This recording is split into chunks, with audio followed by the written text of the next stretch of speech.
সামর্থ্য থাকলে কখনোই গ্রামে থাকা উচিত নয়। গ্রামে 100 বিঘা জমির মালিক হওয়ার চাইতে শহরে এক টুকরো ভাড়া বাসায় থাকা অনেক ভালো, অনেক আরামদায়ক, অনেক সম্মানের। গ্রামে স্থায়ীভাবে বসবাস করাটাকে কোন সূচকে এগিয়ে রাখা যায়? আসলে এখানে বেশিরভাগ মানুষ এতটাই টক্সিক যে তারা নিজেদের ব্যক্তিগত জীবনের চাইতে আপনার জীবন নিয়ে বেশি চিন্তিত।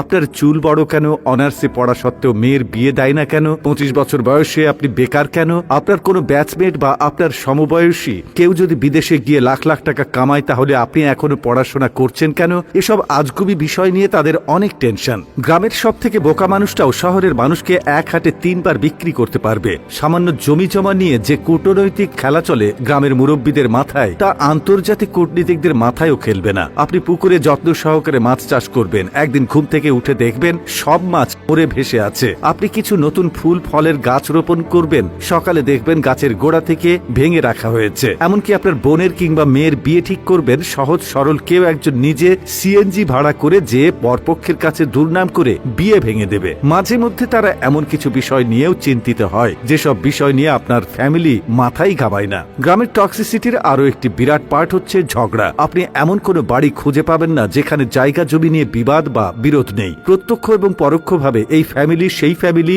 একজন আরেকজনের সাথে ঝগড়ায় লেগেই থাকে। 1 ইঞ্চি জায়গা জমি নিয়ে মামলা মোকদ্দমা, অশ্লীল ভাষায় গালি, মাথা ফাটি চলতেই থাকে হর হামেশাই। এইজন ওইজনের নামে গোপনে প্যাঁচ লাগিয়ে ঝগড়া বাঁধিয়ে দেওয়া, কাউকে পছন্দ না হলে তাকে নিয়ে গ্রামের জনে জনে কুৎসা রটনা করা, এমনকি বিবাহের প্রস্তাব আসলেও গোপনে প্যাঁচ লাগিয়ে দেওয়া যেন গ্রামের মানুষের নিত্যদিনের কাজ। গ্রামের বেশিরভাগ মানুষ এতটা অজ্ঞ যে তারা সফটওয়্যার ইঞ্জিনিয়ার বোঝে না, ইলেকট্রিক্যাল ইঞ্জিনিয়ার বোঝে না, এমনকি এমবিবিএস ডাক্তার মানেও তারা বোঝে না। তাদের কাছে সরকারি চাকরি মানেই পুলিশ হোক সে কনস্টেবল, আর্মি হোক সে সৈনিক, পিয়ন কিংবা প্রাইমারি স্কুলের শিক্ষক, এগুলোই তাদের কাছে সরকারি চাকরির মানদণ্ড।